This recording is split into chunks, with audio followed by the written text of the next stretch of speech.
Bonjour à tous, bienvenue sur le plateau de Politique et Économie, où nous recevons aujourd'hui le premier des censurés, Pierre Jovanovic.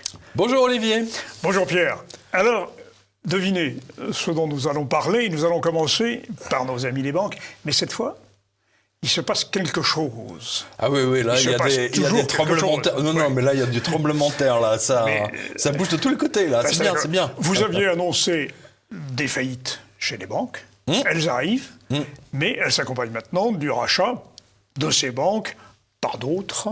Et il y a vraiment du nouveau sous le soleil des banques. Alors, on va commencer par HSBC, par exemple. L'actualité est chargée. Très chargée. C'est le moins qu'on puisse dire. Et oui, on en a parlé ensemble. On l'avait annoncé ici, avant tout le monde d'ailleurs. Sur que ce plateau. HSBC sera mise en vente parce que ça rapporte, avec les taux négatifs, ils gagnaient plus d'argent.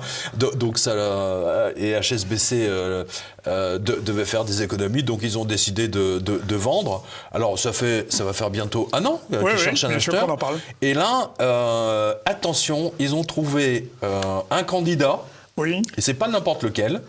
Et c'est pour ça que je mets en garde tous les clients, surtout professionnels, mais même particuliers qui sont chez HSBC, parce que le candidat, le fameux candidat, c'est Cerberus. Cerberus, un hedge fund que je suis depuis 2008. Attention, et qui avait fait faillite d'ailleurs en 2008, enfin faillite cachée bien sûr, parce qu'ils ont été sauvés par la Fed, Cerberus, comme Cerber. C'est un chien en fait. Oui, c'est le royaume des morts. Donc, donc déjà que le Cerber, le royaume des morts, veut racheter une banque mourue, il y a une logique finalement. Vous vous souvenez que tous les morts avaient une pièce dans la bouche. Une pièce d'or, mais enfin bon là ils sont en monnaie de papier, voilà, exactement. Il y a une scène d'ailleurs très intéressante dans un Percy Jones, je crois, où ils arrivent effectivement dans la barque, et donc ils essayent de payer le passeur avec des billets de $100, et le passeur il dit qu'est-ce que c'est, il lui prend là et puis et ça brûle dans sa main, donc ils sont obligés de revenir avec des pièces d'or, et pour pouvoir passer de l'autre côté pour aller en enfer. Le passeur c'est Charon. Voilà. Le fameux Charon. Je pense qu'il a même un autre nom. Enfin bon, bref, donc là, HSBC France devrait être effectivement renommé Charon Bank. Oui. Alors, je vous donne l'info, regardez bien. Le journal Les Échos, qu'on salue, se sont posé une question métaphysique. Qui est Cerberus prêt à racheter les agences de HSBC France ? Alors, ma réponse, elle est simple. Un horrible fonds vautour spécialisé dans les prises de contrôle pour $1 de compagnie en perdition et qui a été sauvé par la Fed en 2008 après avoir été ruiné lors de l'explosion du 29 septembre avec le fameux moins 777,7. Mais voici, écoutez bien, voici celle des Échos. Elle vaut son pesant de cacahuètes. Fondé au début des années 1990 par Steve Feinberg, le fonds américain est prêt de reprendre 4000 salariés de HSBC France, s'est bâti une réputation de dur en affaires et amateur de situations difficiles dans le secteur financier. Tu vois, voilà. À lire l'article, donc c'est une super réussite d'un self-made man sorti du Bronx, vous voyez, comme dans les feuilletons américains. En effet, oui. Voilà. Mais le journaliste, un peu servile quand même, et aux ordres des Échos, s'est bien gardé de vous montrer ça. C'est-à-dire, en fait, toutes les condamnations pour fraude financière massive de la Cerberus depuis son existence. Et alors, regardez bien, c'est quand même conséquent. Voilà. Donc, non mais c'est surréaliste, quoi. Quand vous regardez le nombre de condamnations de fraude massive, de pots de vin, mais tout y passe. Tout y passe là. C'est open bar. C'est open bar. Personne en prison. Ouais. Cerberus, personne en prison, voilà. Donc, toutes les condamnations pour fraude financière, voilà. Et ensuite, alors, la presse anglaise les a démolis. Alors, je crois que c'était l'année dernière, on va le voir aussi, là. On va voir la une du Daily Mail. Et ils ont volé des milliers d'Anglais avec un montage frauduleux. Voilà, c'est en 2019, pardon. Les agissements criminels de la Cerberus. Alors, je vous donne, des familles anglaises ont été conduites à la ruine par la firme américaine qu'on appelle les chiens de l'enfer. Bah oui, Cerberus. Et qui ont racheté des emprunts de banques en laquelle les Anglais avaient confiance, c'est-à-dire la Lloyds, la RBS. Oui. Et donc, en fait, ils se sont mis à vouloir récupérer 20 milliards de dettes. Alors, c'est-à-dire qu'en fait, c'est des emprunts toxiques, comme ils les appellent, entre guillemets, emprunts toxiques, nucléaires. Oui. Voilà, ils ont dû les racheter genre 10 centimes pour un dollar ou une livre sterling. Oui. Et là, ils ont mis des agences de recouvrement musclées et ils ont chassé tout le monde pour récupérer ce qu'ils pouvaient récupérer. Voilà, ça, c'est Cerberus. Voilà. Donc, vous avez le grand article. Et alors, le Daily Mail, qui est l'un des journaux les plus lus en Angleterre, est allé jusqu'à dire « Êtes-vous une victime de Cerberus ?»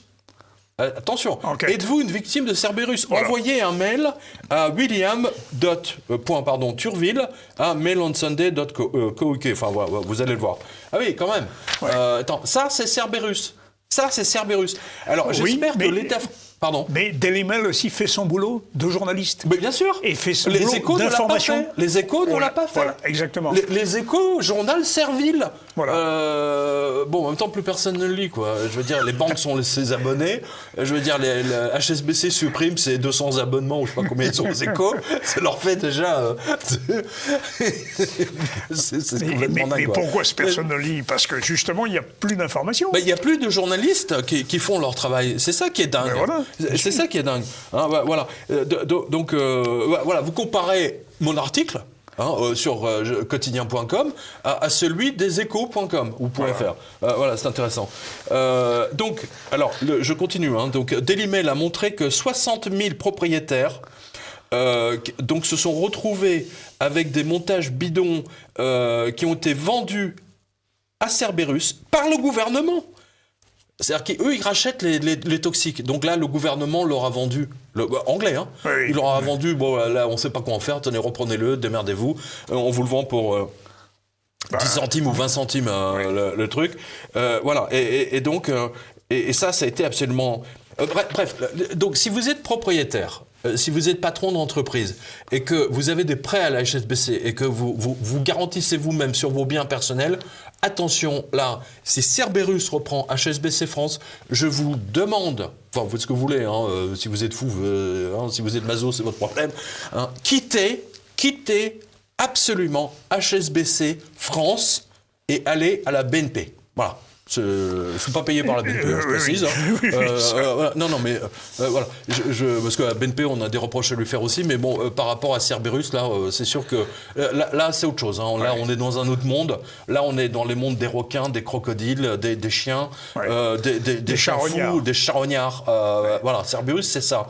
Je n'ai que du mépris pour les gens de Cerberus, y compris Cerberus France. Ils peuvent me faire un procès, je m'en fous complètement. Ça m'est égal. Voilà. Je le fais au nom des clients de HSBC France parce que je les mets en garde et je supplie le gouvernement français, Bercy, monsieur le maire, ne laissez pas Cerberus racheter HSBC France. Ça va être une catastrophe sinon. Vous n'avez pas besoin de ça, vous n'avez pas besoin de vous mettre des problèmes supplémentaires. Voilà. Enfin bon, vraiment c'est très important.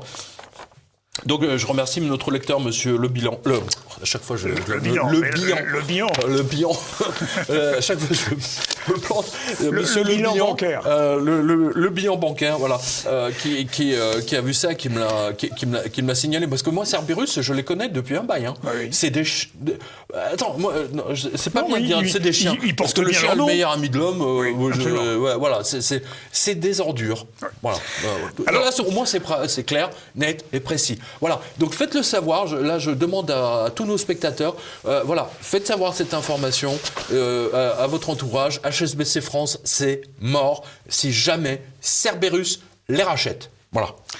Alors, il n'y a pas que HSBC qui est en difficulté. Nous avons une palette de banques qui sont en voie d'être rachetées. On pourrait peut-être commencer par, je ne sais pas moi, Orange Bank, par exemple. Non, il y en a une, mais parce qu'il y a une banque qui a quand même réussi Elle a réussi Votre banque préférée? Greensill, elle a réussi sa faillite. Oui, oui. Alors, Greensill. Alors, qui connaît Greensill? Personne. Personne ne connaît Greensill. Mais je peux vous dire que Monsieur le maire a été obligé de sortir 20 millions il y a 3 jours, ou 4 jours, pour payer les salariés d'Ascoval qui étaient, dont la trésorerie en fait dépendait de Greensill Bank. Greensill Bank est une banque un peu particulière, c'est-à-dire que c'est pas une banque où le public a des comptes, c'est une banque qui assure la trésorerie, de la facturage. Voilà. Bon, on va résumer. Je ne sais pas comment vous êtes d'accord? Oui, c'est ça. Voilà. Et donc Greensill, alors je ne sais pas si vous avez le papier là. Parce que Greensill, c'est grandiose. C'est absolument grandiose. Alors, tiens, je vous le donne.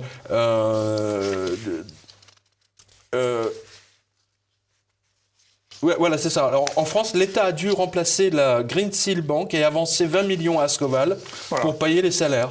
Voilà. Oui. Saint-Saulve, cette annonce fait suite au dépôt de bilan début mars de la société britannique de financement Greensill, qui risque de mettre en difficulté l'un de ses clients. Le groupe sidérurgique Liberty Steel. Oui. C'est là où vous allez voir toute cette manipulation d'entreprises, de sociétés qui possèdent d'autres sociétés, qui possèdent d'autres sociétés. L'emboîtement. Et tout ça, voilà, tout ça pour ne pas payer d'impôts. Hein. C'est juste. Et pour nous emboîter. Oui, exactement, pour nous emboîter, ouais. Enfin, pas nous, mais le gouvernement pour payer moins de le fisc. Liberty, lui-même propriétaire de la scierie située à Saint-Saulve, dans le Nord, et de l'usine de rail d'Hayange, en Moselle. Oui. Alors, Hayange, ça nous permettrait de faire le jump sur Orange Bank. On a des anges là-dedans, en Moselle. Voilà. Aujourd'hui, il y a un coup dur, mais il est purement financier. Ascoval se porte bien. Ascoval a des commandes. Par conséquent, nous garantirons l'activité d'Ascoval et de Hayange avec ou sans Liberty, a dit le ministre, rapporte nos amis de La Voix du Nord. Merci à notre lecteur, monsieur Jackson. Voilà, Jackson. Voilà. Alors, c'est très important de comprendre Greensill parce que Greensill, c'est une banque colossale présente dans 170 pays, je crois, et qui garantit, la trésorerie, c'est-à-dire qui fait des avances de trésorerie. Fait des avances. Par exemple, toutes les pharmacies anglaises, les avances de trésorerie sont faites par Greensill. Au nom du gouvernement, par exemple. Voilà.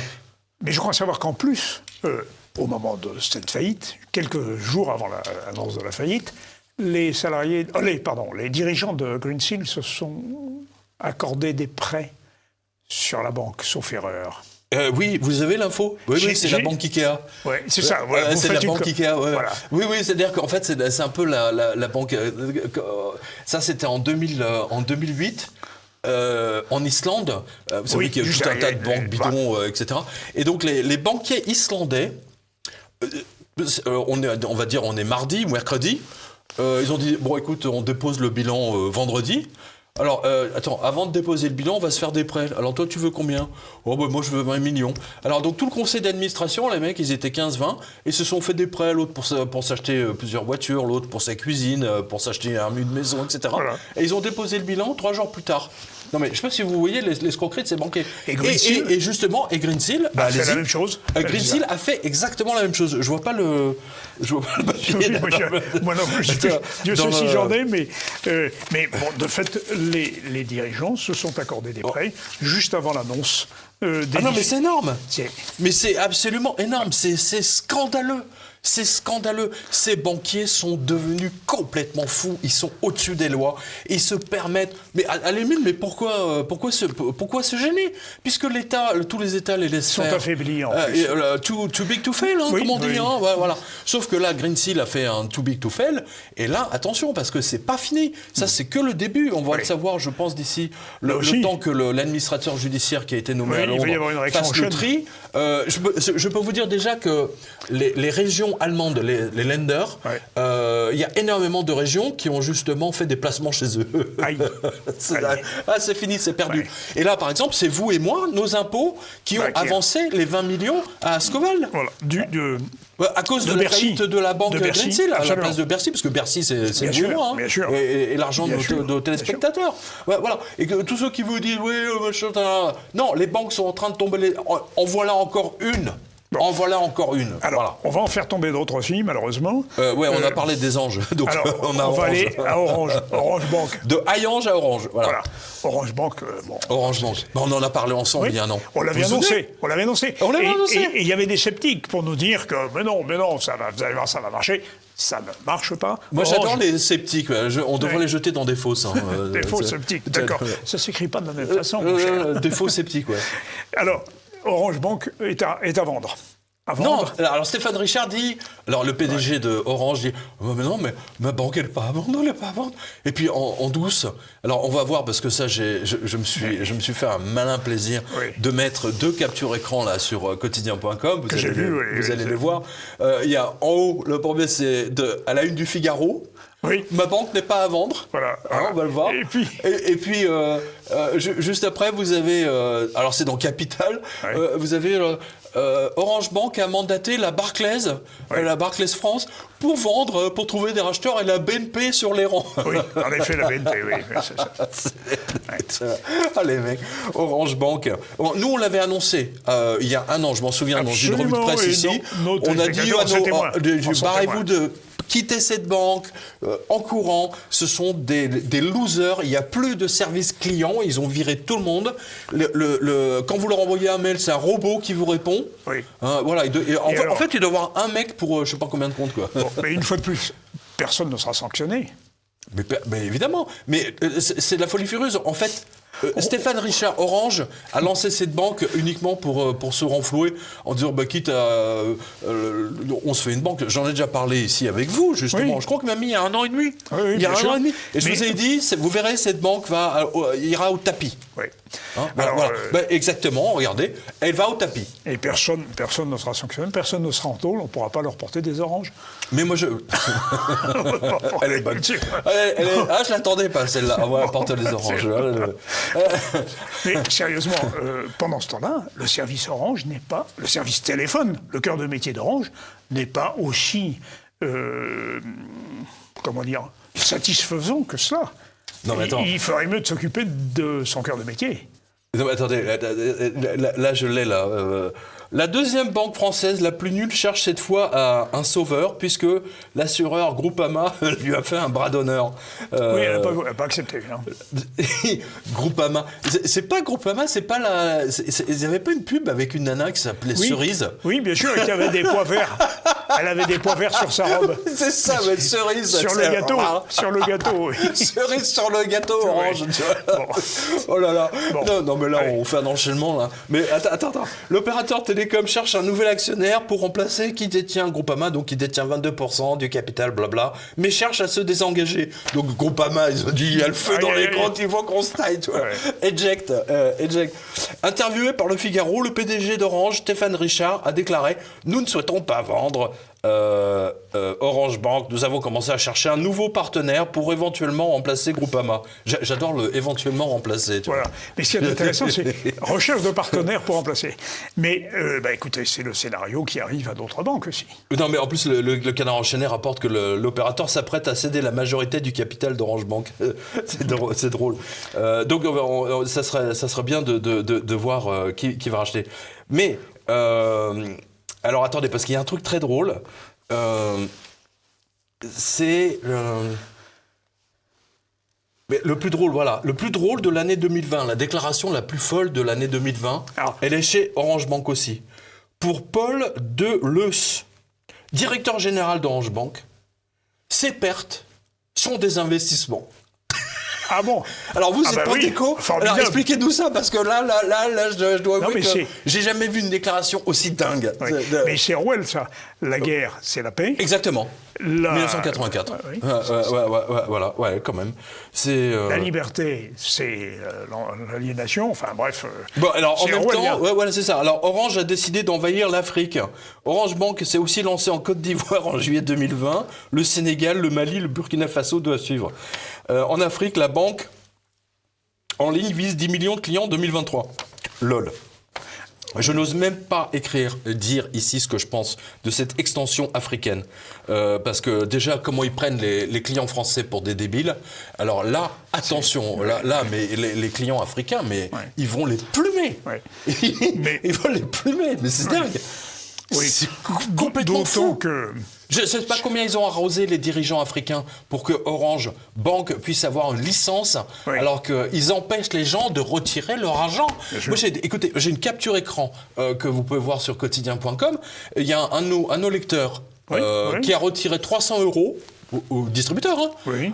Il reçoit le lendemain un message de Orange Bank. Oui, veuillez justifier votre retrait de 300 €. Ah, voilà, ça c'est Orange Bank. Oui. Ah, voilà. Ils sont à 300 € près, donc Ouais. en fait c'est pour renflouer leur perte à eux. Voilà. Non mais c'est incroyable, c'est incroyable de voir des choses comme ça. Voulez-vous, mon cher Pierre, que nous continuions de voir celles qui sont en difficulté et qui vont être rachetées? Alors, nous avions aussi... Voulez-vous qu'on reste encore en France? Parce qu'il y avait le Crédit Agricole qui éprouve des difficultés. Il y a la là. Montepaschi. Oui, mais alors, c'est la Montepaschi, on va voir en Italie. Voulez-vous qu'on franchisse les Alpes, alors? Oui, je pense oui, parce nous allons que franchir les Alpes. on en a souvent parlé de la Montepaschi. Alors, la Ne Montepaschi... serait-ce que dans notre dernière émission. Bien sûr. Hein. Ben alors, Montepaschi dit Sienne, eh bien, la malheureuse, elle est la proie. Elle va être la proie d'un racheteur. La malheureuse, je peux vous dire que les cadres, ils se sont mis des millions dans la poche. Mais je pense aux clients. Sur le dos des clients, Oui. bien sûr.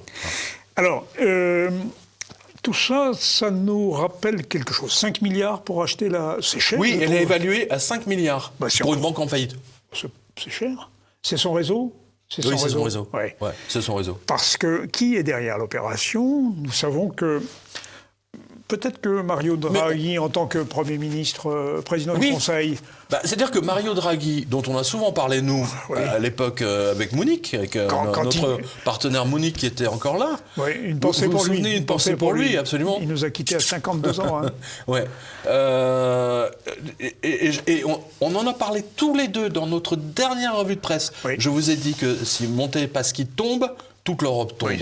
Donc, ils n'ont pas le choix. Et Draghi, président du Conseil, Mario est à la Draghi, manœuvre. Monsieur Goldman Sachs en Italie, puis gouverneur de la Banque centrale italienne, puis gouverneur de la Banque centrale européenne, grand spécialiste de la monnaie de singe et de la planche à billets. Il fabrique de la monnaie de singe depuis 2015. Il a dit j'en fabriquais autant qu'il faudra pour que rien ne tombe. Figurez-vous que là, il est aux manettes puisqu'il a été nommé Premier ministre. Voilà. Goldman Sachs est à la manœuvre. C'est incroyable. Extraordinaire, ça. C'est vraiment un changement de civilisation. C'est lui qui a fait éjecter Silvio Berlusconi. Oui, bien sûr, bien sûr. Et c'est lui qui a en partie certainement agi aussi pour écarter Salvini, lequel est revenu quand même. Mais disons les choses. J'ai souvent pris la comparaison de Philippe le Bel et des Templiers. Oui. Je disais qu'au fond, la victoire de l'État national contre la multinationale des Templiers. Oui.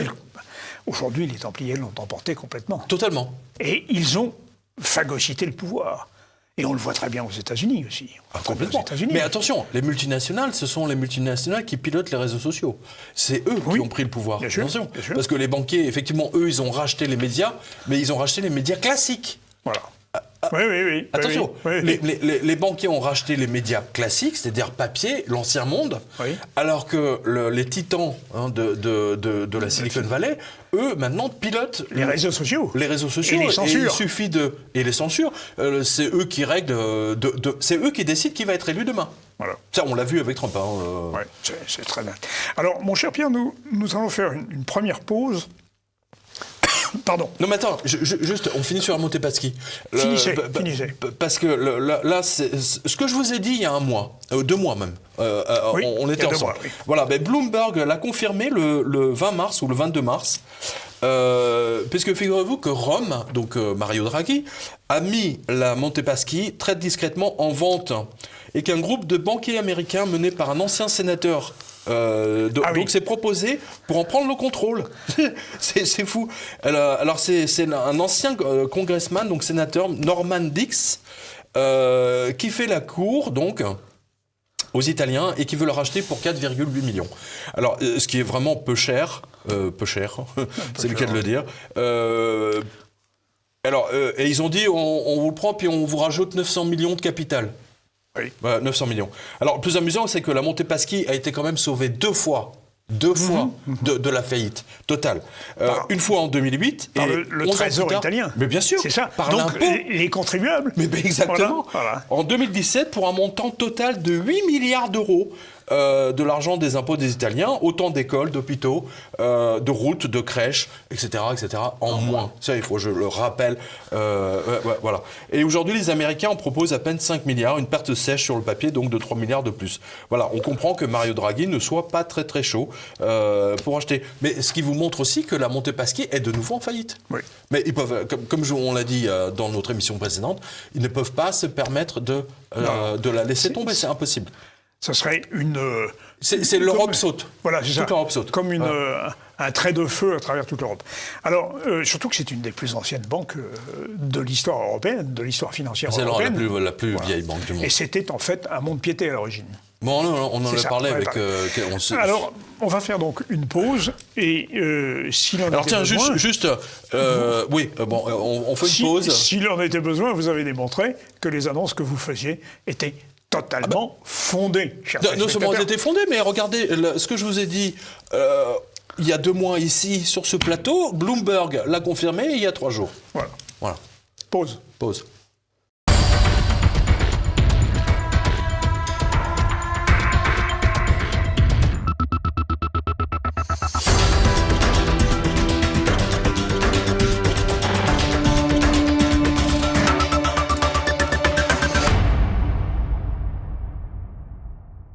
Alors, chers téléspectateurs, nous étions en Italie avec la Montepaschi et avec Pierre Jovanovic, bien sûr, et nous allons refranchir les Alpes pour passer par la Suisse. Voilà, c'est ça, logique. Hein. France, Italie, Suisse. Voilà.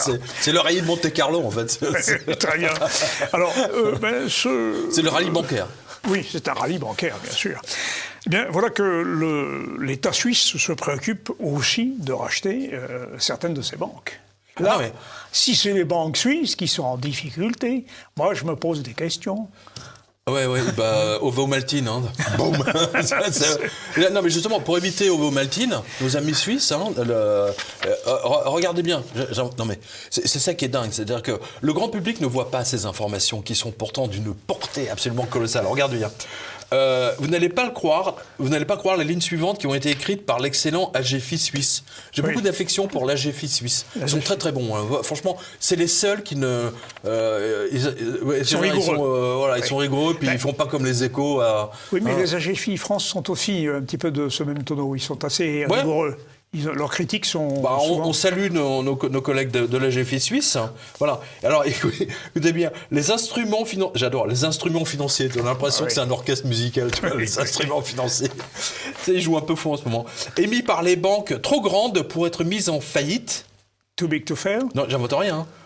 Devraient continuer à être exonérés de l'impôt anticipé jusqu'en 2026, a décidé le Conseil national. Donc, exonération fiscale pour pouvoir subsister. Et Non mais c'est pas merveilleux ce monde des banquiers suisses. Attends, ils perdent de l'argent. Oh, c'est pas grave, vous serez exonérés des impôts pour pas que vous fassiez faillite. Non mais c'est merveilleux. En même temps, la Suisse c'est le pays de la banque, et du chocolat. N'exagérons pas, la contribution de la banque au produit intérieur brut suisse est relativement modeste contrairement à ce qu'on porte. C'est vrai? Oui. Écoutez, en tout cas, en résumé, les papiers financiers, les crédits défaut swap, les CDO, etc., émis par Crédit Suisse, UBS, et tous les autres, bien sûr, seront exonérés d'impôts. Voilà. Afin de ne pas alourdir le bilan pourri de ces mêmes banques. Au moins, les Suisses sont honnêtes. Ils sont logiques. On va dire ils sont logiques, ouais, c'est ça. Et elles seront exonérées jusqu'en 2026. Voilà, c'est incroyable. Alors, tiens, justement, au lecteur qui cherche une banque solide en Suisse, sachez que la banque privée bâloise Safra Sarrazin. Bâloise, est en excellente santé selon le même AGFI. Alors, puisque cette banque s'est encore démarquée par sa rentabilité en 2020. Formidable. La crise du Covid-19 n'a pas empêché la banque privée baloise d'encore améliorer son ratio coût-revenu. Voilà. Donc, écoutez, voilà. Donc, si vous cherchez une banque solide en Suisse, saine, c'est la Safra Sarrazin. J'ai un souvenir d'un scandale colossal d'un Safra. Ah oui, mais... Je ne sais pas si c'est le même. Hein. Non, je ne pense pas. Qui a été assassiné dans des conditions absolument épouvantables. Non, attends, j'ai une bonne mémoire, hein, attention. Toutes ces faillites, toutes ces difficultés, c'est quand même des licenciements, c'est quand même du chômage. Ah non, mais attendez, parce que les licenciements, si vous voulez, ne sont que le reflet c'est la loi comptable. N'oubliez pas, toute réalité économique se traduit par une comptabilité. Point. Voilà. Je veux dire, n'oubliez pas, l'écriture est née de la comptabilité, Sumer. Les premiers signes, c'était la vache, on comptait les vaches. Donc c'était une tête de vache. Voilà. La première écriture en Sumérie. En Sumer. Voilà, regardez bien. Là, par exemple, on a... Tiens, Crédit Agricole. On va revenir sur les NAS du Crédit Agricole. Ils ferment des agences. 230 agences de la banque LCL. Ils vont pas fermer les leurs. Donc, Ils ont racheté LCL il y a quelques années déjà. Non, ils ont été forcés de le reprendre à la suite du scandale colossal du Crédit Lyonnais. Où il y a des milliards qui ont disparu, qu'on n'a jamais retrouvés. Les archives du Crédit Lyonnais qui ont brûlé en Normandie et à Paris. Bref, je ne sais pas où sont passés, mais Monsieur Jacques de la Charrière, du Champ-Feu de Bidule, là, il me semble qu'il a... il me semble qu'il était au courant de cette affaire. Bref, donc c'était... 230 agences fermées. Non mais, et notre lecteur, Monsieur Chapirou, il nous dit « Ça fait plus de 10 ans que je suis au Crédit Agricole. Et une nouveauté, depuis 3 mois, il me prélève 1 euro par mois au titre de tenue de compte. » Voilà, le mec est client 10 ans, c'est un bon client, il a de l'argent sur son compte. Eh ben non. Non, Crédit Agricole, ils sont très très malins. Et le lendemain, le même Crédit Agricole qui a décidé de sabrer sa filiale LCL, 230 agences seront fermées pour faire des économies. Voilà. Je rêve d'une banque. Vous vous souvenez de la pub de LCL ? Ouais, je rêve d'une banque. Avec ce crétin de Gad Elmaleh qui a été pris à contre-feu par le public, qui s'est fait massacrer avec cette pub. Bref, il va de soi que cette décision confirme mon article de la semaine précédente. Le bilan de la banque se présente très très mal pour le premier trimestre 2021. À rapprocher donc des analyses de Jean-Pierre Chevalier. Bref, Crédit Agricole devient la banque postale. On va y revenir parce que j'ai énormément de témoignages de lecteurs du Crédit Agricole qui me disent que là, ils me disent mais j'ai l'impression d'être à la banque postale maintenant. Alors justement, il faut parler de la banque postale aussi. Alors, attends, juste avant de parler de la banque postale, parce qu'on a d'autres... on a par exemple Commerzbank, j'ai la vu. Commerzbank allemande. Alors là aussi, ça témoigne, si vous voulez, des banques en faillite, tout simplement. Non seulement en faillite, mais plus les taux négatifs. Et voilà, et Commerzbank licencie à nouveau. Je pense qu'ils ont dû licencier déjà 30 ou 40 000 personnes. Mais là, c'est 10 000 personnes de plus. Vous voyez, ça, c'était au mois de février. Et puis en Espagne, Santander, de nouveau en difficulté. Oui, c'est ça, c'est quand même complètement fou, quoi. Voilà, donc ça, c'était le... Commerzbank. Et Santander. Commerzbank. Vous avez Santander, je ne le vois pas là. Je l'ai vu. Attends, je l'ai vu. Ah si, je l'ai, tiens. Perte historique encore pour la banque Santander. Voilà. Et c'est que ça, c'est toutes les banques. L'Espagne n'a pas fini avec ses banques pourries. La Banco Santander a été obligée de reconnaître. J'aime bien. Alors, ils sont obligés de reconnaître 8 milliards, ça passe pas inaperçu. 8 milliards. On est obligé de reconnaître qu'on a perdu de l'argent. C'est pas 8 millions, c'est pas 80 millions, c'est 8 milliards. C'est réalisé, 8 milliards. Mais alors... Waouh. En raison de la crise financière qui a été aggravée donc, par le Covid-19. Voilà. Alors, crise financière, oui, mais nous sommes quand même dans un contexte... Non, c'est 9 milliards, pardon. Oui. 8,7. Mais je croyais que les banques étaient perfusées par le quantitative easing, Pierre. Ben non, il n'y en a pas assez du quantitative easing. Le robinet n'est pas assez gros. Ben non, exactement. Mais je vous ai dit, ils ne peuvent pas arrêter la planche à billets. C'est impossible. C'est strictement impossible. Donc là, en fait, la BCE est en train de forcer Santander à faire des économies radicales, à licencier en masse. Donc vous verrez des licenciements à venir à Noël. En général, c'est soit au mois de juillet, au mois d'août, ni vu ni connu. Noël, ni vu ni connu pour passer sous le radar. Sauf si, cas gravissime, parce que là, leur bilan est en train d'exploser, donc à ce moment-là, ils font avant le 1er mai. La fête du travail, voilà. Mais alors, il y a un signe quand même de tout cela qui fait que vous voyez bien que les banques ont beau racheter des actifs, les banques centrales, enfin la BCE, en l'occurrence, rachètent les actifs bancaires et ça ne suffit pas. Et pourtant... Mais tous les jours, Madame Lagarde rachète. Voilà. Et pourtant, là c'est 6 milliards par semaine. Moi, je voudrais comprendre. Juste pour les... Oui. Mais alors...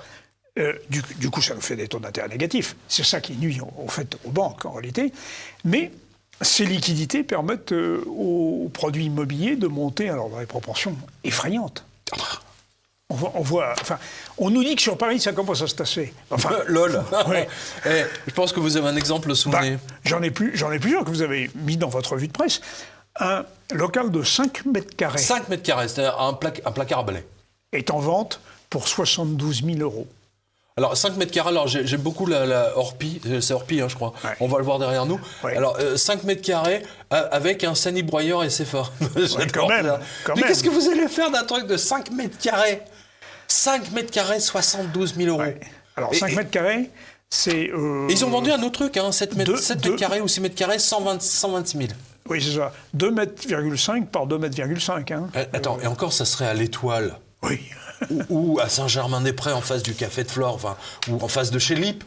Non, c'est dans le quartier le plus pourri, enfin l'un des quartiers les plus pourris de Paris, Ouais. Poissonnière, rempli de drogués, une catastrophe. Moi j'avais des amis qui habitaient là-bas, mais Ils ont dû fuir. Ils ont dû fuir. Ils ont fui Ouais, d'ailleurs. ouais. Ils ont vendu, ils ont à perte et Oui. ils sont partis. Et il y en a, oui, il y a d'autres exemples. Mais à Londres, Oui. vous avez le. Même chose à Londres. Non, oui. voilà, mais ça, c'est la conséquence, si vous voulez, de toute cette folie furieuse de fausse monnaie. C'est-à-dire que, du coup, les gens peuvent emprunter à des taux, puisqu'on est en taux négatif, donc on est à 0, 1%, 1,5.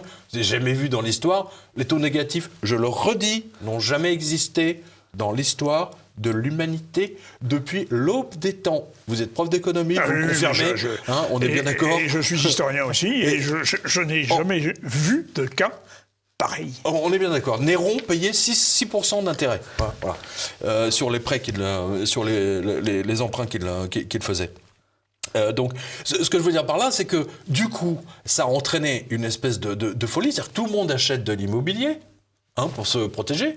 Donc, du coup, un placard à balai à 5 mètres carrés à 72 000. Enfin, jamais je n'aurais cru un truc comme ça possible quand même. Mais ça, c'est la preuve de la folie furieuse. Et regardez bien, à Londres, une place de parking. Oui, c'est ça.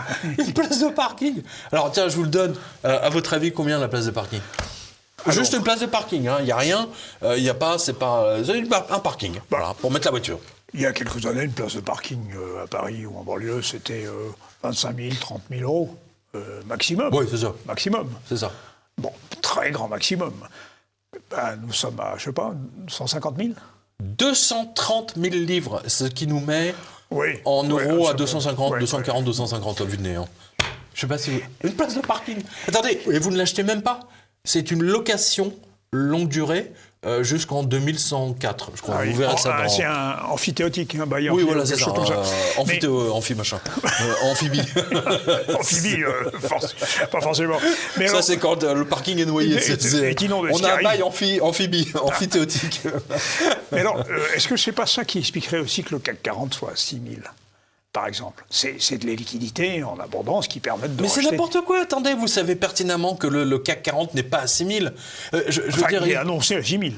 Non mais attendez, c'est facile, je vous l'ai déjà dit, on en a déjà parlé ensemble 20 fois. Je veux dire, donnez-moi la planche à billets, je fais remonter le CAC 40, je fais remonter la Turquie, je vais à Istanbul, je fais remonter la bourse d'Istanbul, sans problème. Je rachète tout. Je rachète tout, c'est tellement facile.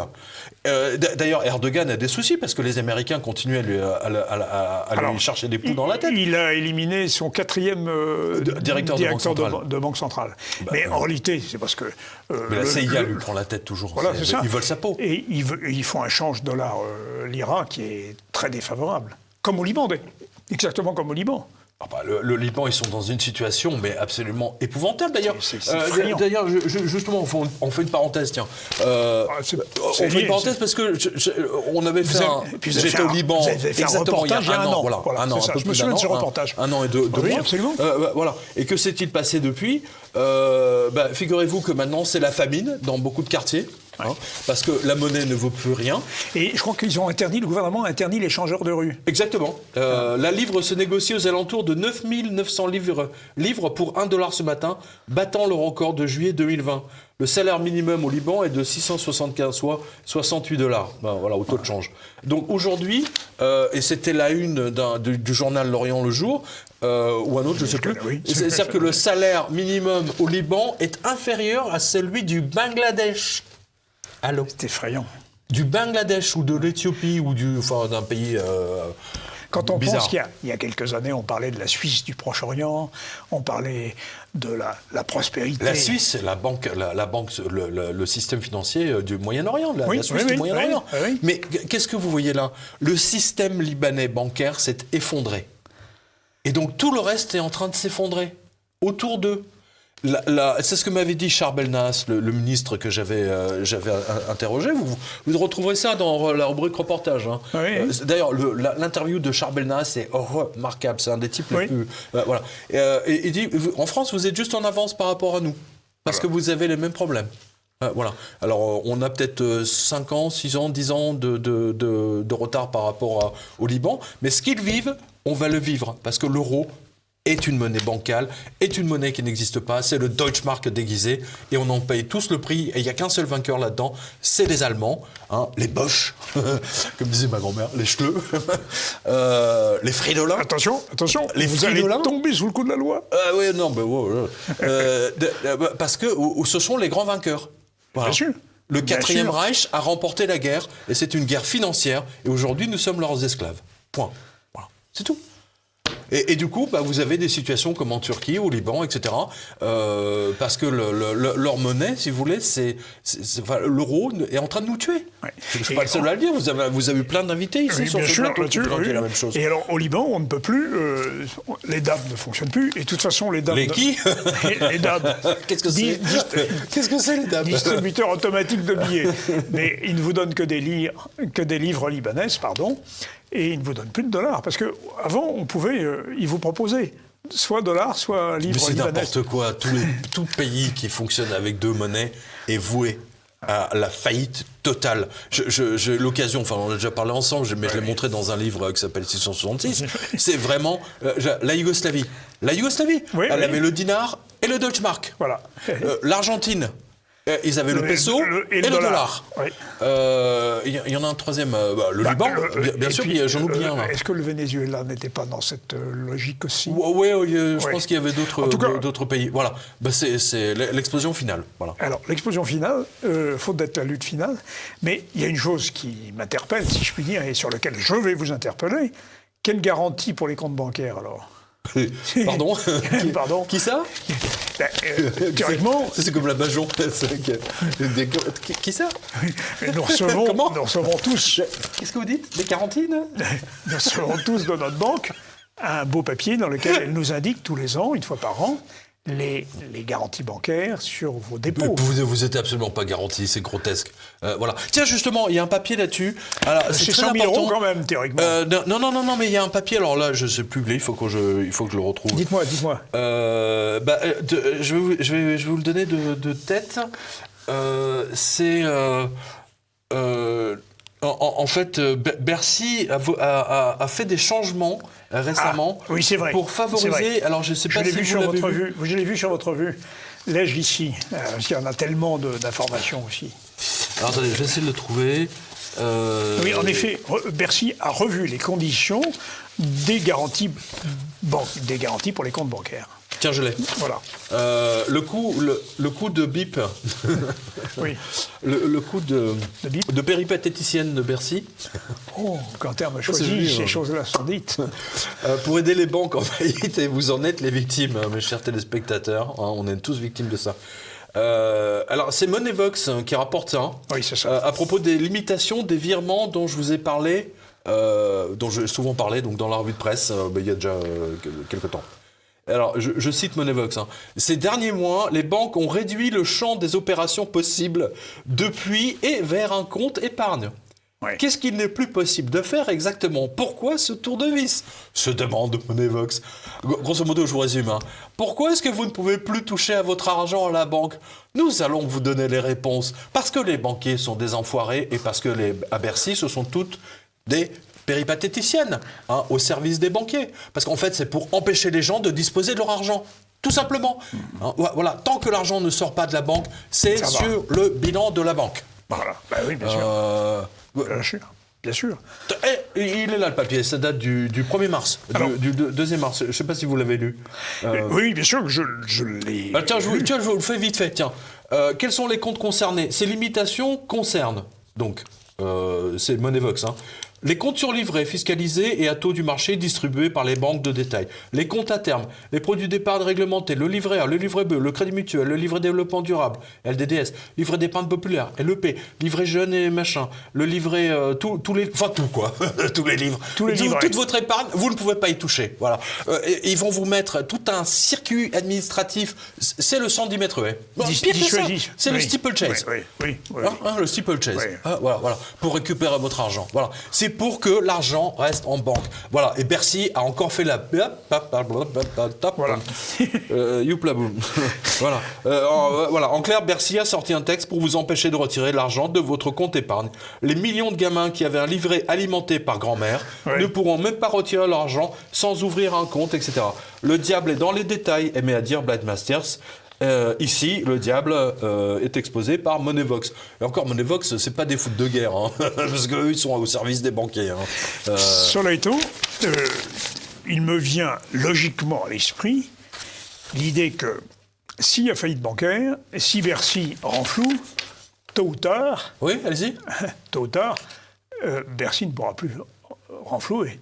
Et donc, on s'achemine vers... Mais Bercy ne pourra pas renflouer, regardez. Tiens, là, on va le voir derrière nous aussi. La Banque Postale sauvée de la faillite. Mais... La Banque Postale sauvée de... J'en parle depuis... Bien sûr. Attends, ça fait des années que je dis que c'est la plus pourrie, la plus nulle, la plus ordurière des banques. Ils empêchent les gens... Mais regardez, c'est pas moi qui le dis. C'est passé comme ça inaperçu dans les Échos, bien sûr. Alors,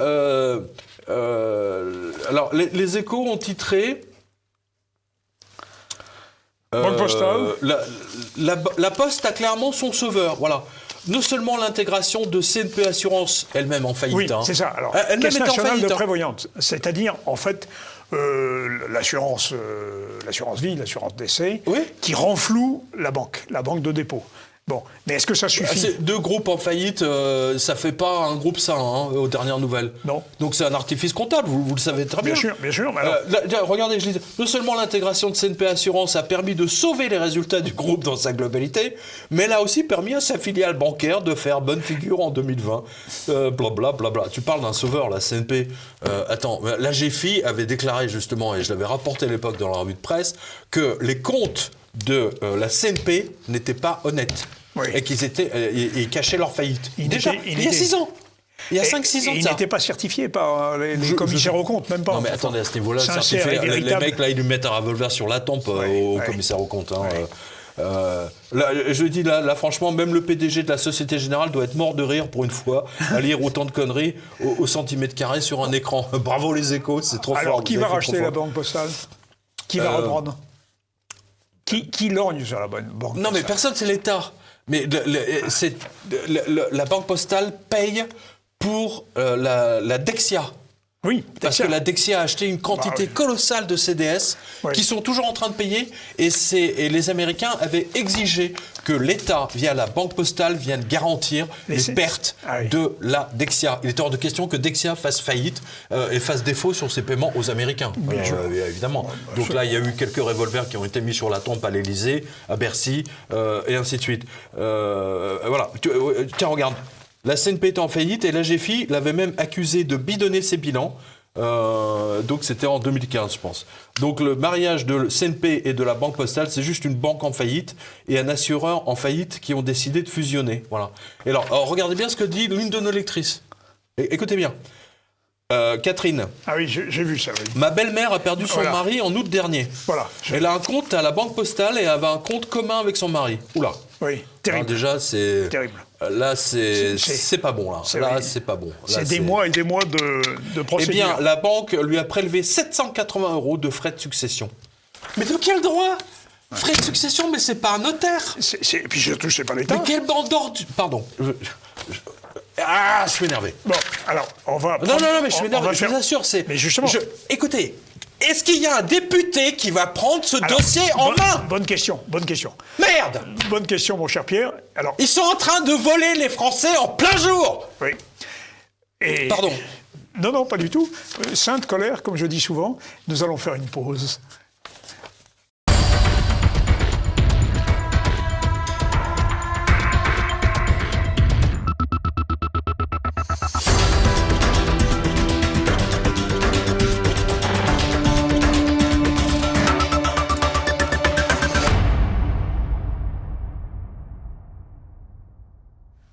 cher Pierre, après cette sainte colère déchaînée par la Banque Postale,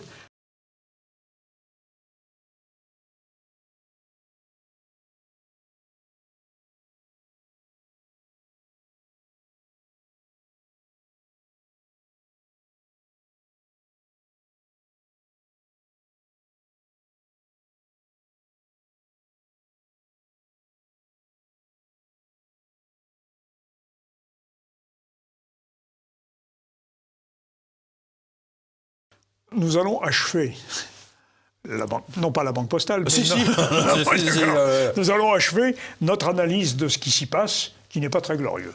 Non, tiens, je vous donne un autre exemple. Alors, ça date du mi-février, 8 février. Vous le retrouverez sur quotidien.com. Je vous le donne très vite. C'est l'un de nos lecteurs, justement, dont les parents ont un PEA, un CCP, une assurance vie à la Banque Postale, évidemment, avec des conditions financières qui n'ont aucun intérêt, blabla, etc. Et donc, ils veulent donc virer tout ça sur une banque normale, pas à la Banque Postale. Alors, il dit que le banquier donc de la LCL demande le transfert d'un PEA et d'un PEL, donc à la Banque Postale. Ils attendent toujours, ça fait 2 mois, 3 mois. C'est-à-dire qu'il manque toujours une pièce, un truc, machin. Ils gardent l'argent. Ils veulent empêcher l'argent de sortir. Combien de fois nous avons soulevé ce problème sur les assurances vie, par exemple, et notamment celle de la Société Générale. C'est l'inertie rapporte. C'est de l'inertie. En plus, la conseillère, les conseillers de la Banque Postale sont des menteurs patentés. Voilà, vous lirez ça, ça date le titre c'est La Banque Postale dans ses arnaques, à lire absolument. Voilà, vous allez sur quotidien.com, vous allez le retrouver. C'est dans les archives du mois de février, de la semaine du 8 février. Et puis, juste pour finir avec la Banque Postale, alors à Carlet, pour braquer une banque, il faut être banquier, bon ça on le savait, on l'a vu, mais pour braquer les clients d'une banque, il faut être un banquier ou un chargé, ou plutôt déchargé de compte pour le coup. Voilà, ces 2 lois ont été prouvées une nouvelle fois en Bretagne à la Banque Postale de Poulaouen, près de Carhaix. Oui, Carhaix, c'est Carhaix. Voilà. Oui. Où une chargée de clientèle, je propose une nouvelle définition, tortionnaire de clientèle, a détourné sur plusieurs mois 120 000 euros de divers comptes des clients de la Banque Postale entre 2008 et 2018. Autant pour les contrôles internes de la Banque Postale. C'est quand même invraisemblable. Il n'y a pas de contrôle ? Mais non, il n'y a pas de contrôle, voilà. C'est Ouest France qui a révélé ça, donc... l'alerte a été lancée par une cliente de la banque étonnée de ne pas pouvoir retirer 500 euros au guichet, alors qu'elle avait 20 000 euros, quoi. Non, mais vous vous rendez compte ? C'est-à-dire qu'en fait, la guichetière elle avait bloqué les comptes. Et donc, là, on dit, pourquoi je peux pas retirer ? Ah oui, mais vous pouvez pas retirer, il faut justifier, il faut dire pourquoi c'est faire. Voilà, parce que c'est sur les nouvelles instructions. Et puis, il y a Tracfin, on va vous signaler à Tracfin si vous retirez de l'argent. Voilà, c'est ça que me rapportent les lecteurs. Ils les menacent de Tracfin, tous les mecs, ils vont retirer 300 euros Tracfin, tu vois. C'est comme Orange Bank. Bande d'enfoirés. Bref, voilà, donc ça, c'est du 22 au 22 mars. Voilà. C'était heureusement que Ouest France... Voilà. Cette dame a juste détourné l'arnaque de la Banque Postale à son profit. C'est son seul crime, finalement. 10 ans. Pendant Plutôt 10 ans. qu'à celui de la banque. Et techniquement, la Banque Postale aurait dû porter plainte contre elle 2 fois. J'espère qu'elle l'a fait. Non, 1 fois. Mais elle ne réclame que 2500 euros. Ah oui, ça c'est pas mal, ça. C'est énorme. 2500. Attends, il y a un collaborateur, il vend 120 000 euros au client. En fait, on veut que 2500 euros de dommages. Attendez, vous vous rendez compte de l'arnaque ? Oui, c'est Banque Postale, hein ? Et les 2500, c'est la justice ou c'est la banque ? C'est la banque qui demande ça à son ancien employé. 2500, c'est tout. Oui, mais il faut. C'est rien, quoi. Il faut que la banque paye au client à ce moment-là. Non, mais attends. Non. Rembourser au client. Non, là, c'est la banque qui demande des dommages-intérêts à son ancien employé qui a volé les clients. Oui. Que 2500. Oui, mais... Aux États-Unis, les mecs, ils seront en prison pour 200 ans, là, avec une affaire pareille. Enfin, à ce niveau-là, parce que les mecs, ils sont pour les montants, tout en haut, là, ils risquent rien. Comme Cerberus, par exemple. Ben voilà. Tiens, à propos de ceux qui sont tout en haut, là, ça me fait penser à un élément de votre revue de presse. Ah tiens, juste pour finir, on va allez-y. Juste parce que puisqu'on était dans les arnaques de la Banque Postale, Dexia et compagnie, Natixis. Natixis, oui, c'est pas mal aussi, oui. Ouais. Attention, là, au-dessus, c'est le soleil. Comment Natixis a ruiné les Français et 10 milliards d'assurances vie coincées. Ouais. Voilà. Ah. C'est-à-dire qu'il y a des gens qui ont des assurances vie qui ne peuvent même pas toucher maintenant, des clients, etc. Enfin bon, bref. C'est monsieur Miguet qui a été invité. Là, Oui. donc, rappel, Natixis fut vendu à plus de 19 € l'action en 2006. Mais aujourd'hui, la Caisse d'épargne veut racheter tous les titres de la Natixis pour 4 € chaque. Voler les pauvres, c'est un métier, Coco. Eh oui, c'est ça. Il a tout à fait raison. Ouais. Et Dieu seul sait s'il suit les truandages des banques, lui aussi. Enfin bon, bref, bravo à tous ceux qui ont acheté de la Natixis en 2006. Ils ont perdu 75% de leur mise en l'espace de 15 ans. Ajoutez l'inflation sur 15 ans et tous ces gens en sont de leur poche. Oui. Plus 100% de pertes. Vous vous souvenez, 2006, c'était l'année de la folie bancaire au cours de laquelle tout le monde lançait sa start-up, etc. C'était avant l'effondrement final de 2008. Bravo les banquiers de Natixis, vous avez toujours été des nuls et vous avez persévéré. Excellent dans sa nullité, vous avez persévéré. C'est drôle ça. Mais perseverare diabolicum. Persévérer diabolicum. Ah, j'ai oublié ce détail. Puisque j'en avais parlé, alors ça c'était la vidéo papale que j'avais enregistrée avec Laurent Fent en 2020, je crois que c'est en juin, le fonds H2O. H2O, oui. H2O. Et M. Chompton donc, nous dit, M. Jovanovic, vous avez sans doute vu que le fonds H2O, filiale de Natixis, a gelé son fonds d'assurance vie, sans doute un préambule. Voilà. Plus de 10 milliards d'euros en cours seraient aujourd'hui gelés. Voilà, donc ça, donc, chers spectateurs, si vous avez un compte, une assurance vie qui est gérée par Natixis, H2O. il faudrait que j'ai un H2O micelle. et gelé. Il faudrait que j'ai un micelle latin là, pour. C'est comme pour les enterrements. Ah oui. Ah ouais, là, Ben, c'est un disniqué. Oui, un requiem, quoi. Un requiem. Ouais. Oui, un dis requiem, tiens, c'est pas mal ça, un requiem de Mozart. Oui, C'est joli, oui. Oui. Par exemple. Ah oui, par exemple, ouais, c'est pas mal. Ou de forêt, ou de... Tiens, justement, regardez. Donc, dans la vidéo papale et aussi sur TVL avec votre serviteur, Olivier Pichon, je vous avais toutes et tous prévenus de quitter Natixis, de quitter toutes ces assurances vie, et surtout en particulier H2O. Et je les ai prévenus plus d'1 an à l'avance, là pour le coup. Voilà, mais maintenant ils sont coincés. Voilà. Et Comme H2O, quoi, on leur donne toutes les infos 1 an à l'avance, là, quasiment. Là, ça fait 2-3 fois. H2O évaporé. Non, gelé. Gelé. Et donc, ça glisse. Ça glisse, ouais, c'est mort. Alors, fermons la parenthèse de Natixis, que nous serons sans doute Cassons la glace. Oui, ben voilà, nous y voilà. Alors, tout ça m'amène à réfléchir sur les questions macroéconomiques, parce que, à force de payer quand même, les États vont finir par connaître la faillite. Or, vous dites qu'il y a 7 États en Europe qui sont en faillite. Ah ça, je crois que c'est notre lecteur, monsieur Arfeuil. Alors, oui, il nous fait régulièrement le hit parade. Alors des ça, endettements, des endettés. Voilà. Ouais. Alors, il y a médaille d'or, médaille d'argent, médaille de bronze. Voilà. Ouais. Alors, médaille d'or, la Grèce. Oui, bon, ça... Bon.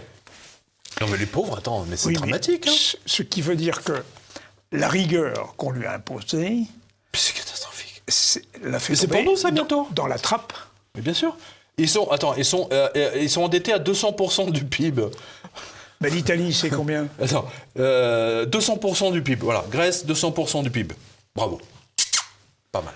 Ah, je dois que le Japon fait presque aussi bien, hein, je crois. Hein. Oui. Mais alors, eux, ils possèdent leurs dettes. Voilà. C'est la différence entre le Japon et la Grèce, c'est que les Japonais possèdent leurs dettes. Voilà, c'est ça. Oui, mais les Japonais possèdent leurs dettes. C'est ça. Les Japonais, ils n'en ont rien à foutre. Bien sûr. Pardon. Bien sûr. Ils n'en ont rien à faire du fait que leur dette n'est pas possédée par des étrangers, contrairement à la France. Oui. Ah ben 65% est possédé par l'étranger pour la dette française. Médaille d'argent, Italie, oui. 154 du PIB. Oui. Médaille de bronze, Portugal. Oui, mais... ils ont progressé, les Portugais. Avant, c'était Chypre, hein, il me semble. Mais je crois que le Portugal va se tirer d'affaire. 130%. La France est tout près. Chypre, 119. France, 116. Non, mais je pense qu'on est à 130, 140 déjà, avec le Covid et tout le bazar. Là. Espagne, 114. Les Espagnols s'en sortent mieux que nous, dis donc. Les Espagnols s'en sortent mieux que nous. C'est ce que j'avais remarqué. 114. Oui. Voilà, Belgique, 113.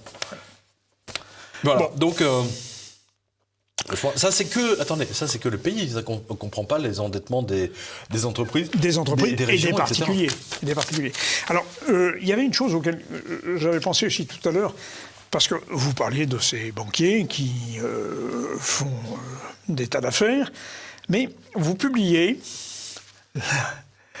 l'évolution des revenus des Davocrates, les hommes de Davos. C'est vous. Alors, vous l'avez pas dit parce que je la vois pas là. Alors, les financiers se payent bien. Et on va pas s'étendre sur le détail, mais tous les membres de Davos ont vu leur fortune personnelle augmenter pendant la crise du Covid. Moi, je rappelle, si vous voulez, que... À qui profite le crime ? Justement, c'est une très bonne question, parce que l'année dernière... alors là, je renvoie nos spectateurs là sur l'onglet Covid-19, sur quotidien.com, parce que j'ai vu toutes les ventes d'actions en janvier et février 2020. Novembre, décembre et janvier. Tous les patrons qui ont vendu des actions. Le patron de Pfizer qui a vendu ses actions. Mais il n'y a pas que dans la Silicon Valley, etc. Et d'autres qui en ont racheté plein. Enfin bon, ils se sont positionnés parce qu'ils étaient persuadés qu'à cause du Covid et du blocage total, en fait, ils allaient tout allait s'effondrer. Mais il y a eu une chute boursière très importante. Mais il y a une chute. Mais en revanche, tous les autres, ils se sont gavés. Mais alors, grave. Là, ça a été un festival, quoi. Là, c'est caviar pour tout le monde. Là, c'est caviar, foie gras, œufs de saumon, enfin la totale. C'est ortolans, tout y passe. Les fameux ortolans que rapportait mon cher ancien collègue Benamou, qui était confident de François Mitterrand. Ah oui. Vous savez, le fameux dîner avec les ortolans, là. Ah oui. Bref, non, mais c'est très grave.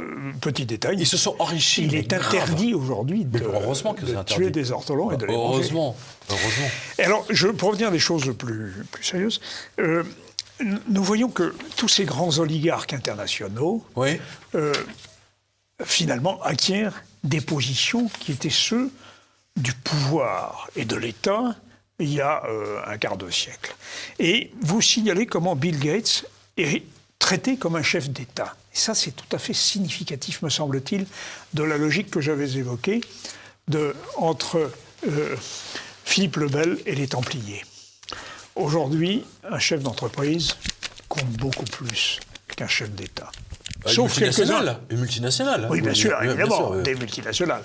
Sauf, évidemment, quelques États qui font exception, la Chine, la Russie, la Turquie, la Hongrie, bien sûr. Tous les États qui ont un homme à la tête et qui protège les citoyens et qui passe les intérêts de son pays avant les siens.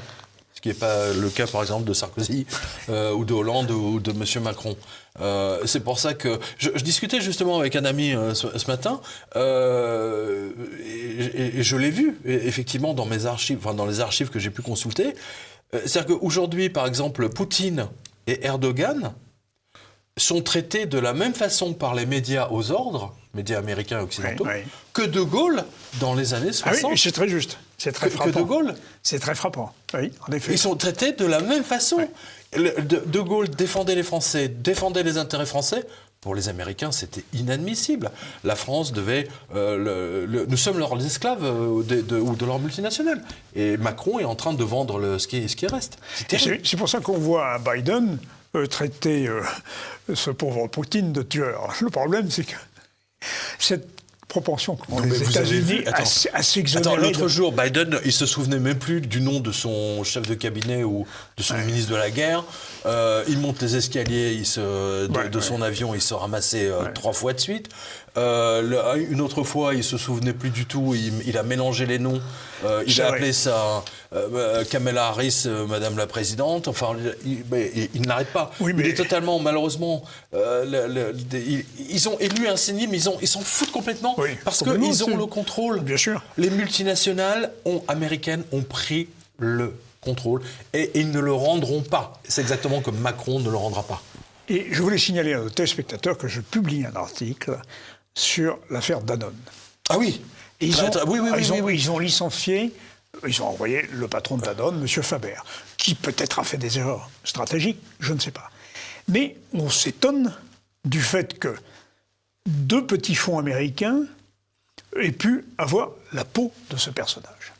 Or, c'était un homme qui gouvernait son entreprise Danone dans la tradition du fondateur de Danone, avec la prise en compte du social. Il a été dégommé. Paternaliste. Oui, comme Michelin. Oui, c'est ça. C'est les patrons paternalistes, c'est connu en France, en Italie aussi. Alors là, je n'apprends rien à nos téléspectateurs, puisque la presse a fait état de ce limogeage. Ce que j'ai obtenu d'informations, c'est que derrière ces 2 petits fonds qui ne possédaient que 8% du capital, il y avait M. BlackRock. Vous êtes surpris? Et c'est BlackRock qui a eu vous êtes surpris de M. Faber. Entre BlackRock, Blackstone, Cerberus, KKR, que sais-je encore, enfin il y en a tellement, mais ils sont en train de tout racheter en Europe. Ouais. Tout. MFS aussi.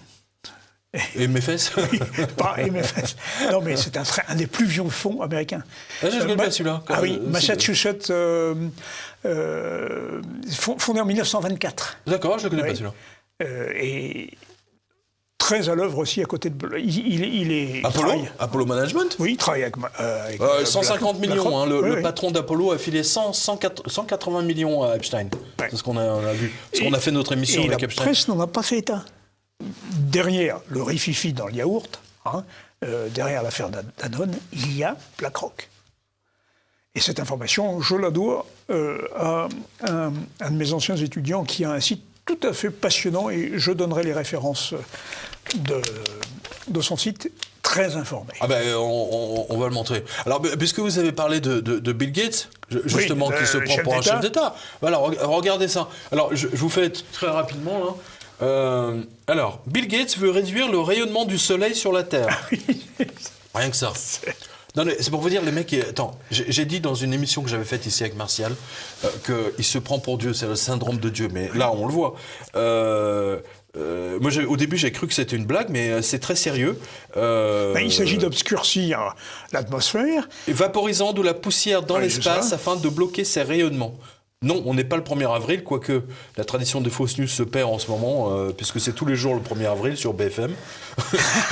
et c'est le très sérieux Forbes, journal des millionnaires, qui nous rapporte l'information. Voilà, donc première chose. Bill Gates veut... Non mais... C'est hallucinant. Vous êtes sûr de l'information? Certains, c'est d'enfant, j'ai vérifié. Attends, je l'ai vérifié 4 fois. Non, c'est vraiment évident, c'est ça. Attends, c'est pas fini. Ensuite, pour la fondation Bill Gates, les mathématiques sont racistes. Ah. Oui. Alors que j'ai lu un article qui était consacré, qui expliquait que Bill Gates veut aussi réduire les inégalités. Vous savez, dans le genre Black Lives Matter, bien sûr, la vie des Noirs est importante, etc. Il veut réduire donc les inégalités dans les maths, puisque les maths sont racistes. Mais comment? Summit News, écoute bien. Pourquoi sont-ils racistes? Justement, que la fondation Bill Gates, Melinda Gates, finance à 100% une association américaine. Pour le moment, mais avec des tarés comme les Traoré, cela arriverait en France tôt ou tard, bien sûr, regroupant 25 groupes d'influence et qui affirment que les mathématiques sont racistes, chose que je ne savais pas, et vous non plus, évidemment. Bref, c'est un peu comme affirmer que le jeu d'échecs est raciste sous prétexte que les Blancs jouent toujours avant les Noirs.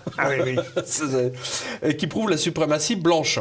Pourtant, c'est exactement ce qu'a déclaré le groupe A Pathway to Equitable Math, financé donc par Gates, à 140 millions, ils l'ont filé. Parce que les petits noirs, en fait, paraît-il, ont plus de mal à apprendre les maths que les blancs. Alors, première nouvelle. Alors là, franchement, je n'y crois pas une seule seconde. Non. Mais en fait, c'est pour abêtir les gens encore plus, quoi. Et puis, vous savez, les mathématiques sont sexistes aussi, parce qu'on va dire que les garçons sont plus enclins aux mathématiques que les filles. Ce qui est pas prouvé du tout. Ce qui est faux. Ce qui n'est pas prouvé. Mais voilà le genre d'absurdité, de naufrage de la pensée qui caractérise l'époque que nous vivons. C'est dramatique. Non, mais c'est incroyable. Je n'en reviens pas. Obscurcir l'atmosphère. Il joue, si je puis dire, avec le feu. Parce que, vous savez, la fois où la nature nous a obscurci l'atmosphère, c'était en 87, 88, 1787, 1788. Chers téléspectateurs, ce sont les volcans islandais qui ont obscurci le ciel de l'Europe, qui ont rendu les récoltes très médiocre, très mauvaise. Il y a eu des révoltes de paysans, il y avait des problèmes d'approvisionnement, et après 88, il y a 1789. Mais il y a l'histoire des famines de Louis XIV. Voilà. Alors, dans la deuxième partie, c'était là aussi météorologique. Oui, c'est sûrement météorologique. Bien mais sûr. il joue avec le feu, parce que Attends, mais c'est les révolutions et les révoltes peuvent très bien se retourner. Oui, ça va ensemble, bien sûr. Contre ces oligarques. Alors, attendez, c'est pas fini avec Bill Gates, parce qu'il veut décider de ce que vous allez manger, chers spectateurs, et boire. Ça aussi, voilà. Fort de sa prise de contrôle de l'Organisation mondiale de la santé et du Gavi, le bazar qui vaccine tout le monde, là, et surtout de la vaccination obligatoire du monde entier, Bill Gates a décidé d'aller plus loin et il compte bien décider de ce que vous allez manger. Mais avant d'aller plus loin, vous devez suivre ces explications qui datent déjà de plusieurs années. Alors, je vous fais simple. 1. La planète se réchauffe soi-disant à cause du carbone. D'accord ? Cela entraîne le dérèglement du climat, parce qu'on est trop nombreux sur Terre. Voilà. 7 milliards de personnes sur Terre émettent trop de carbone, ce qui va accélérer, selon lui, le dérèglement du climat. Pour ramener la situation à la normale, il faut réduire la population mondiale à un niveau d'émissions de carbone acceptable. Ceci vous explique pourquoi ils veulent vacciner tout le monde et pourquoi Bill Gates est à l'œuvre avec l'Organisation mondiale de la santé et de l'OMS. Voilà, c'est très important que vous compreniez, Bill Gates joue un rôle colossal. D'ailleurs, il y a un livre qui le montre très bien, ça s'appelle Covid-19, enquête sur un virus, là, qui vient de sortir, que je vous ai montré tout à l'heure. Oui, mais aux éditions, quelles éditions ? Au Jardin des livres, mais, attendez, bien sûr. Juste, et maintenant que vous avez ces 5 points en tête, voici la suite. Les vaches destinées à la nourriture sont responsables de trop d'émissions de carbone, donc il faut transformer le mode d'alimentation des gens et interdire l'élevage en batterie, mais évidemment, il faut un remplacement.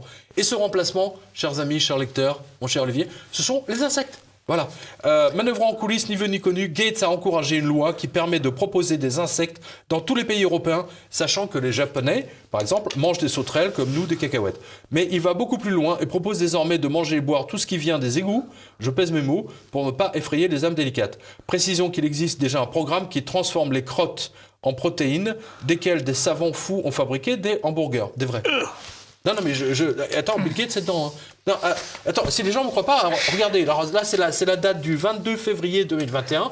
Allez sur la revue de presse, vous allez voir tout ça, vous allez voir les captures écran. Et j'ai vu la photo de Bill Gates.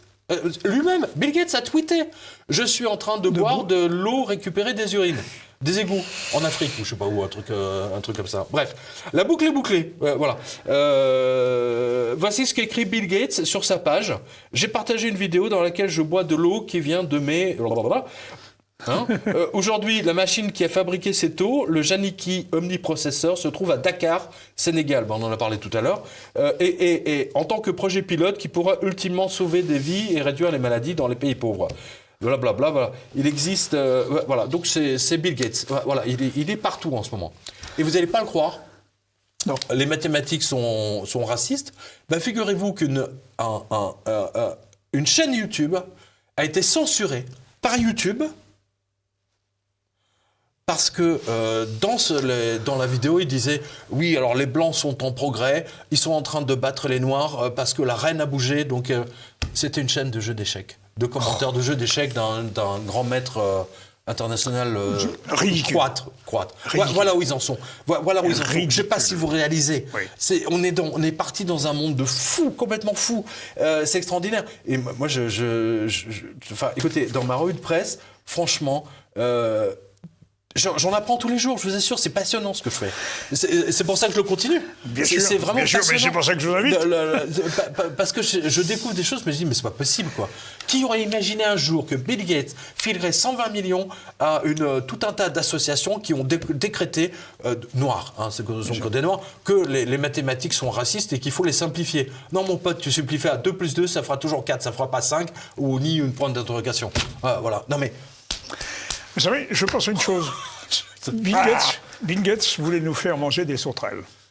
Et encore, sauterelles... c'est plus ce qu'il y a de plus digeste dans l'affaire. Ouais, exactement. Mais j'en connais un qui mangeait des sauterelles, c'était son alimentation au désert. Il s'appelait... Teilhard de Chardin ? Non, Jean-Baptiste, Saint Jean-Baptiste. Ah aussi, oui, absolument. Mais je souhaite à Bill Gates de ne pas finir comme Jean-Baptiste. Décapité pour les beaux yeux. Pour les beaux yeux. de la fille d'Hérode. J'adore comment elle s'appelait déjà Est-ce que c'est Hérodiade? Non, Non, elle va toujours à la porte, le plateau en argent avec la tête voilà que j'oublie son nom. De Jean-Baptiste dessus. Ah zut, bon, Salomé. Ça va revenir, ça va. Salomé. Non, je comprends, non. Enfin bon, peu importe. Si, c'est Salomé. C'est Salomé, et d'accord. Elle avait dansé devant le roi. Toute nue. Oui, et il y avait d'ailleurs une relation un peu suspecte. Bon, mais c'est à la mode. Mais bref. Non, mais c'est très intéressant. J'ai beaucoup d'histoires de cul dans la Bible. Elles sont terribles. Mais ils ont censuré. Vous savez que les curés ont censuré toutes les histoires dès qu'il y avait un peu de fesses, d'érotisme. Lot et ses filles. Lot et ses filles, exactement. Ça nous éloigne de Bill Gates. Ouais. Mais ça nous rapproche d'Epstein. Exactement. Et Bill Gates prenait l'avion d'Epstein. Oui, oui. Et cet avion s'appelait... 6 fois il l'a pris, le Lolita. Lolita. Le jet. 6 fois, le jet. Lolita 727. Lolita Express. Express, voilà. Lolita Express. C'était un jet. Voilà. Donc Epstein, Bill Gates est monté dans l'avion d'Epstein 6 fois de suite. Donc c'est pour ça que je redis, et je regrette que notre vidéo... Mais il faut absolument alors remettre notre vidéo là sur Epstein, parce qu'elle a disparu de YouTube. Nous avons eu des... Mais il faut la remettre, il faut le couper, mais bon. Des menaces de procès, hein. Non, mais il faut qu'on... d'un imam, précisons-le, qui est venu défendre Epstein. Oui, lol. Alors, vous étiez à 550 000 quand la vidéo a été retirée. On était à 250 000. 550 000. 550 000. 550 000. Notre vidéo sur Epstein, 550 000. Oui. Merci à vous, chers spectateurs. On va la remettre, je vais la retrouver. On va la trouver là. Eh bien, mon cher Pierre, nous arrivons à la fin de cet entretien. On n'a pas pu tout faire. Écoutez, franchement, regardez, il y a tellement d'informations. Les taux négatifs, j'ai pas pu en parler. Oui, mais il y a quand même pas mal de choses qui ont été dites. Attends, pour la dernière, pour la route. Pour la route. Pour la route, regardez bien. Taux négatif, allez déposer votre argent ailleurs. Ah oui, c'est la banque allemande. C'est les Allemands. Les Allemands n'ont rien dépensé, du coup, leur épargne a gonflé par la magie du Covid. Sauf que les banques allemandes imposent des taux négatifs. Donc, je sais si j'en ai parlé avec vous. Qui mécontentent les clients. Exactement. Et ce qui scandalise les clients. Et donc, que disent les banquiers allemands aux clients? Ils disent, si vous n'êtes pas content, allez dans une autre banque. Schnell, raus. Allez à la Commerzbank, par exemple. Allez à la Commerzbank. Ou à la Deutsche Bank. C'est très curieux, cette... Incroyable. Non, mais c'est du délire. C'est du délire. Qui aurait imaginé qu'un jour, des banques diraient aux clients qui viennent déposer de l'argent, allez déposer votre argent ailleurs. Oui, mais... Et vous savez que Jamie Dimon, le patron de la JP Morgan, a failli faire la même chose. Il y a eu toute une réunion, là, il y a 2 jours. Ils étaient en réunion. Ils disaient qu'on ne peut pas dire aux gens d'aller déposer... Parce ils ont trop d'argent. Oui, les gens n'ont rien dépensé, donc ils ont des trucs colossaux. Ils ont des taux zéro ou quasiment négatifs. Ça leur pose des problèmes, et en même temps, ils ne peuvent pas dire aux gens « Allez déposer votre argent ailleurs ». Vous imaginez le drame totalement surréaliste. Dans l'inversion. Tout inversé. Exactement. Mais c'est exactement parallèle. Tout est inversé. À l'inversion que vous désigniez tout à l'heure, sur les noirs, les blancs, c'est la même logique. Attends, vous avez raison. Il y a eu un défilé de mode. Je crois que là, pour la conclusion... tiens, j'ai des signatures. Ah oui, on mettra les tableaux. Mais il y a un défilé de mode, alors, en couple... Et donc, vous avez un mannequin homme qui transportait... Alors, je ne sais plus quel couturier italien ou japonais, je pense que japonais. Et il transportait sa femme à l'envers. C'est-à-dire, ses fesses étaient... il tenait comme ça, puis ses fesses étaient au niveau de sa bouche. Et ils ont défilé comme ça avec les nouveaux vêtements. Donc c'est l'inversion. Vous voyez ce que je veux dire? Vous savez, les couturiers, ils sont un peu fous, quoi. Paco Rabanne avait un côté génial. Vous voyez, quand il a fait son truc en métal, ça, c'était...